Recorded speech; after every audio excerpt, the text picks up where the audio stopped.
찬양하시리니 기쁨으로 나를 거두리로다 거두리로다 거두리로다 기쁨으로 나를 거두리로다 거두리로다 거두리로다 기쁨으로 나를 거두리로다.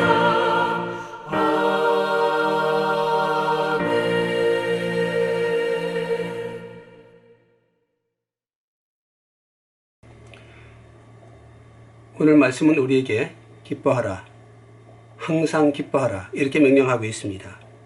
이 명령은 익숙하면서도 어딘가 좀 어색합니다. 무언가를 명령할 때에는 명령하는 사람이나 명령받는 사람이나 그 명령이 이루어지는 것이 눈에 보이는 것들이 주로 우리에게는 익숙하기 때문입니다. 이를테면 제자리에 서라든지 혹은 뒤로 돌라든지 손을 높이 들으라든지 이런 것들은 그 명령이 이루어지는 것들을 하는 사람이나 받는 사람이나 다 알 수 있기 때문에 흔히들 명령은 이런 것들을 하는 겁니다. 하지만 내면에 있는 것들을 명령하는 것은 그것이 이루어지는 것을 명령자도 또 명령을 받은 사람도 쉽게 확인할 수 없다는 점이, 이 내면적인 것들은 이를테면 정서, 마음, 기쁨, 사랑, 미움 이런 것들은 명령으로 되지 않는다라는 것이 우리의 일반적인 인식인 겁니다. 그래서 독재자들이나 권력자들도 사람들의 마음까지 얻으려고 하지 않고 속으로 불평을 하든 욕을 하든 겉으로 순종하는 모습을 보여도 충분했던 것은 저들의 내면들은, 마음들은 명령으로 되지 않는다는 것을 알았기 때문이겠죠. 근데 주님은 제자들을 가르치시면서 그 하신 말씀들 또는 명령들이 대부분 사람들의 내면에서 일어나는 일이었던 것을 생각합니다. 사랑하라, 또는 용서하라, 믿으라, 또 오늘 특히 명령하는 기뻐하라, 이런 말씀이 그것입니다. 기쁜 마음을 명령을 받았다고 아무런 변화도 없는데, 아무런 일도 없는데 우리 마음속에서 그 기쁨의 감정을 끌어올릴 수 있을까요? 사실 우리의 경험으로는 그렇지 않습니다. 보통 기쁨이라는 것이 뭔가 좋은 일이 일어났을 때에 자연스럽게 나오는 감정 아니겠습니까? 그런데 기뻐하면 좋은 일이 일어날 수 있는 걸까요? 상황과 형편이 어떻든지 무조건 기뻐해야만 하는 걸까요? 기뻐하면 특별한 일이, 혹 소위 그 말하는 긍정의 힘이 작용되는 걸까요? 이 말하는 긍정의 힘이라는 것은 우리가 긍정의 마음을 가지고 될 걸로 믿으면 그렇게 된다라는 생각인 텐데, 단순히 이렇게만 말하면 크게 오류가 됩니다. 사람이 하는 것이 아니라 하나님이 하실 일인데 내 마음 먹게 달렸다라고 말하면 안 되거든요. 또한 어떤 형편에서 다 마음을 바꿔보면, 또는 마음 먹게 달렸다라고 말할 때 이런 것들은 혹은 심리적이거나 혹은 상담의 영역에서는 맞는지 몰라도 마음을 바꾼다, 마음을 내가 다잡는다, 이런 것 자체가 환경과 상황을 바꿀 수 있는 힘이 없는 것은 분명하죠. 그러나 주님은 우리가 미처 보고 혹은 듣고 있음에도 깨닫지 못했던 비밀 한 가지를 바탕으로 우리에게 기뻐하라라는 명령을 주고 계신 겁니다. 뭔가 기쁜 일이 일어나도록 해주겠다라는 것이 아니라 이미 그것은 내가 계획했고 하늘 아버지의 약속이었으며 그것은 확정된 것이니 지금 기뻐해도 충분하다라고 말씀하시는 겁니다. 그것을 기다릴 때에 근심이나 혹은 걱정이나 두려움을 할 것이 아니라 기쁨으로 해야 할 것이다 라고 하나님 나라를 지금 말씀해 주고 계신 겁니다. 기뻐할 수 있을 때에 기뻐할 수 있는 사람은 그리 많지 않습니다. 기뻐해도 되는 때에 많은 사람들이 오히려 충분히 기뻐하지 못하고 오히려 복이 왔으니 화도 찾아올 것이다 라고 생각하기도 합니다. 특히 우리 민족에게 그런 마음들이 많이 있는 것 같습니다. 즐거움을 마음껏 누리던 민족의 정서가 이 고난의 한 세기를 살아오면서 많이 잃어버렸나 빼앗겼나 이런 생각도 해봅니다. 새삼 요즘 우리 민족, 우리나라가 갖고 있는 저력에 깜짝 놀라기도 합니다. 코로나 바이러스도 전 세계에서 제일 잘 극복한 나라에 속하고, 혹은 이 바이러스 시국에 경제적인 타격을 가장 입지 않은 나라, 그리고 회복도 가장 빠른 나라 중에 하나로 우리나라가 꼽히고 있습니다. 그래서 작년에는 그동안 뒤처져 있었는데 전 세계적으로 나라의 경제 규모가 10위권 아래로 처음으로 들어가기도 했습니다. 전 세계에서 9위로 부강한 나라가 되어졌어요. 저 50년대, 60년대에 세계에서 가장 가난한 나라 중에 하나였었고, 이 GDP 순위라던가요? 그걸로 GNP인가요? 그걸로 따지면 세계 160위, 120위 이런 나라였었죠. 그때 유엔인가의 보고서에서 필리핀하고 저 아프리카의 어떤 나라하고 비교해 보아도 한국이 그중에서 제일 가능성이 없다라고 했던 이 나라가 지금은 이제 이만큼 부자가 되어졌습니다. 학자들의 그 연구에 따르면, 통계에 따르면 내년쯤에는 아마 일본을 경제적으로 그 1인당 소득에 있어서 추월할 것이라고 이렇게 보기도 하더군요. 이미 만약에 일본하고 전쟁이 일어난다면 짧은 시간 내에 점령할 수 있을 것이다, 그쪽을. 이렇게까지 말하는 사람들도 많고요. 이만큼 잘 살게 되었는데 우리에게 심각한 문제가 있지 않습니까? 많은 사람들이 누릴 만한 행복을 누리지 못하는 것 같습니다. 또는 아직은 행복해야 될 때가 아니다라고 말하는 것 같습니다. 조금 더 행복한 다음에, 조금 더 돈 번 다음에, 조금 더 노력한 다음에 나중에 누려도 괜찮다, 이렇게 말하는 사람들이 아직도 많이 있는 것 같습니다. 현재의 즐거움을 미래로 밀어넣는 것이 어디서 얻은 습성일까요? 자식이 어리니까 자식 교육 좀 시키고 나서 자식이 크면 그렇게 핑계도 대고 집을 하나 얻게 되면, 또는 얻고 나서는 조금 더 큰 집으로 이사 가게 되면, 그 다음에는 애들이 다 결혼해서 분가하면 그때쯤 행복할 것이다 라고 기대합니다. 다 그런 사람은 아닙니다만은 우리들 가운데 그런 사람들이 많을 뿐더러 누구나 그런 생각들을 가지고 있어요. 문제는 그런 사람이 과연 언제 행복할 수 있을까 하는 점입니다. 사람들이 행복을 무지개로 많이 비교해서 말했죠. 저 언덕 위에 무지개가 아름답게 서 있기에 뛰어갑니다. 붙잡으려고. 하지만 언덕 위에 올라보니까 무지개는 저 들판 끝에 걸려 있습니다. 행복을 무지개로 묘사하는 것은 아마 그 아름다운 때문이기도 하겠지만 사실은 붙잡을 수 없음 때문이 아닐까 싶습니다. 무지개를 감상하는 방법은 저 무지개까지 뛰어가는 것이 아니라 있는 자리에서, 그것을 발견한 자리에서 감상하는 것입니다. 행복도 마찬가지입니다. 행복은 그 행복이 기다리는 곳까지 뛰쳐가는 것이 아니라 지금 내가 있는 바로 이 자리에서 누릴 수 있는 행복을 누리는 것이어야 합니다.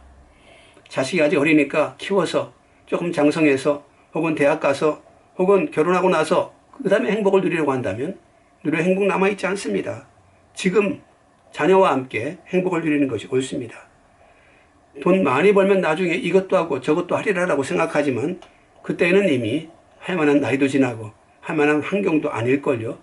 이미 꿈꿨던 것보다 훨씬 더 빛나고 반짝이는 것들이 있어서 또 달려가야 될 형편이 될 겁니다. 지금 행복, 그것을 누리지 못한 사람은 나중에도 자신의 행복의 몫을 누리지 못할 겁니다. 미래를 준비하지 말라거나 혹은 위험에 대비해서 저축도 하지 말라는 얘기가 아닙니다. 행복을 미루지 말라는 말씀입니다. 주님이 기뻐하라 말씀하시고 명령하신 것은 바로 기뻐해야 될 기회에, 그 시간에 기뻐할 수 있는 사람이 되라는 말씀입니다. 이것은 행복과 같은 의미라고 볼 수 있어요. 지금 우리는 기쁨을 누리고 있습니까? 신앙생활은 기쁩니까? 삶은 어떻습니까? 신앙생활은 경건한 것이지만 기쁨을 빼놓고 엄숙하기만 해서는 또 안 될 겁니다. 인생 물론 험합니다. 참 힘들 겁니다. 하지만 기쁨을 빼놓고 치열하게만 해서도 안 될 겁니다. 삶과 죽음은 우리가 어쩔 수 없는 것이지만 거기까지 걸어가는 인생은 우리가 어찌할 수 있습니다. 기쁨으로 채울 수 있습니다. 그것이 주님의 명령이며 주님의 모범이며 주님의 부탁이기도 합니다. 오늘 말씀은 굉장히 강조하는 말씀이지요. 기뻐하라는 말씀을 2번 거듭 사용하고 있습니다. 더구나 내가 다시 말하노니 라고 강조하며 기뻐하라 라고 명령하고 있습니다. 2번 거듭 말한다. 이 둘이라는 숫자는 성경에서 증인의 숫자이기도 합니다. 2사람 이상이면 그것이 확실하다라고 얘기했던 거죠. 또는 바로도 흉년의 꿈을 2번 꾸었는데 요셉은 그것이 하나님이 확정한 것이라고 해석하기도 했습니다. 예수님께서도 가르치실 때에 중요한 말씀은 내가 진실로 너희에게 이르노니 이렇게 2번이나 거듭하여 진실을 말씀하시기도 했었죠. 그 강조, 그 확실함의 근거는 하나님의 나라입니다. 그 나라가 가까우니, 그 나라가 확실하니, 그 나라를 내가 너희에게 약속하였으니 너희는 기뻐할 수 있다. 기뻐해야만 한다. 이것을 말씀하시는 거죠. 사실 주님과 함께 있는 사람들은 즐겁고 행복했겠습니다마는 주님의 가는 길이 꼭 저들이 바랬던 길은 아니었던 것을 알 수 있습니다. 예수님과 함께 가던 길은 세상에서 말하는 소위 성공과 혹은 승리의 길은 아니었었습니다. 주님은 출세를 가르치신 적이 없고 성공을 강조하신 적도 없었습니다. 부자 되는 법을 가르친 적도 없고 혹은 가난에서 벗어나는 법을 강의한 적도 없습니다. 주님은 하나님 아버지의 뜻대로 사는 사람이었었습니다. 하나님 아버지의 온전하심과 같이 너희도 온전할 것을 명령하시며 스스로가 온전해 가시는 도중에 말씀하십니다. 들에 핀 백합화가 솔로몬의 영화보다 더 멋지다. 갈릴리에 수많은 사람들이 주님을 따랐습니다. 오늘날로 말하자면 서민 아니면 빈민 계층이었는데 그들이 바라는 것은 아마 풍요로움이었을지로 생각합니다. 그런데 주님은 그렇게 저들이 간절히 바라던 물질적인 풍요, 부자 되는 것을 약속하신 적이 없습니다.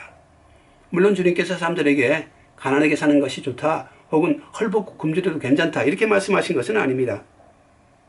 다만 주님은 저들이 배고플 때 먹을 것을 주시고 병들었을 때 고쳐주셨습니다. 아무것도 주지 않으면서 그냥 믿기만 하라고 하는 것은 아닙니다. 다만 주님의 약속은 바로 이것입니다. 그럼에도 불구하고 지금은 어떠냐? 하나님의 나라가 너에게 주어졌는데. 우리는 현실의 땅에 살고 있지만 21세기 대한민국을 살아가고 있지만 우리가 영원히 갈 곳은 이곳이 아닙니다. 주님도 그랬습니다. 본디오 빌라도가 묻습니다. 네가 유대인의 왕이냐? 주님 대답하십니다. 내 나라는 이 세상에 속한 것이 아니니라. 우리도 이렇게 대답할 수 있을까요? 내 나라는 이 세상에 속한 것이 아니다 라고 말입니다. 이걸 진심으로 말할 수 있다면 기뻐하라, 사랑하라, 용서하라 이것이 단순한 명령이 아니고 단순한 기대도 아니며 우리가 분명히 할 수 있는 우리가 해야만 하는 일들인 것을 쉽게 깨달을 수 있을 겁니다. 그 나라가 우리 앞에 있습니다. 주님이 약속한 나라가 우리의 나라입니다. 사람들은 현실에서의 풍요, 미래에서의 행복을 꿈꾸지만 주님은 현실에서의 기쁨, 미래에서 하나님의 나라를 우리에게 약속합니다. 그 약속을 붙들면 오늘 기뻐하라 이 명령이 아마 쉬워질 터이고 혹은 이해가 될 터이다 싶습니다. 결혼을 약속한 남녀가 있다면 기쁨으로 그 날을 기다릴 것 아니겠습니까? 물론 준비할 것도 많고 또는 결혼식에 대해서 서로 의견이 조금 달라서 투닥거릴 수도 있겠습니다만은 분명한 것은 그날은 오고야 만다는 점입니다. 하나님 나라는 결혼을 약속한 사람들의 결혼식 날짜보다 더 명확하게, 더 확실하게 우리에게 다가올 겁니다. 혹 결혼식은 취소되거나 미뤄질 수도 있겠지만 우리가 하나님의 나라에 들어가는 일은 취소될 일이 없습니다. 그렇다면 그때까지 우리의 삶은 그 나라를 준비한 삶, 그 나라를 약속받은 자의 삶, 기쁨의 삶을 살아가는 것이 옳습니다. 주께서 가까우시기 때문입니다. 그 나라는 견고하며 약속되었으며 우리에게 꼭 주실 것이기 때문입니다. 기도하시겠습니다. 주님 은혜 감사합니다. 우리에게 하나님의 나라를 약속하셨는데 그것에 근거하여 기뻐하라 혹은 사랑하라 혹은 서로 돌보라 라는 모든 명령들을 감사함으로 받기를, 이것이 우리의 삶의 태도가 될 수 있기를, 이것이 우리의 힘이요 능력이 될 수 있기를 간절히 소망합니다. 혹 찌푸리는 얼굴, 혹 근심으로 가득한 표정으로 살아가는 우리가 아닌지요. 마음의 천국을 품고서도 보이는 것이 세상이라고 세상의 마음과 생각을 빼앗기는 자는 아닌지요. 주님, 나와 함께 계신 오늘도 말씀 속에서 내게 외치시는 주의 음성을 들은 자처럼 기뻐하며 살게, 사랑하며 살게, 용서하며 살게, 또는 하나님 나라를 기쁘게 자랑하며 살 수 있도록 도와주시기를, 우리에게 그 마음과 그 힘을 주시기를 원합니다. 오늘도 귀한 말씀을 묵상케 하시며, 오늘도 주의 음성을 듣게 하시며, 오늘도 우리가 살아가야 될 방향과 태도를 다시 일러주시니 감사하며 찬양하며 예수님의 이름으로 기도하옵나이다. 아멘.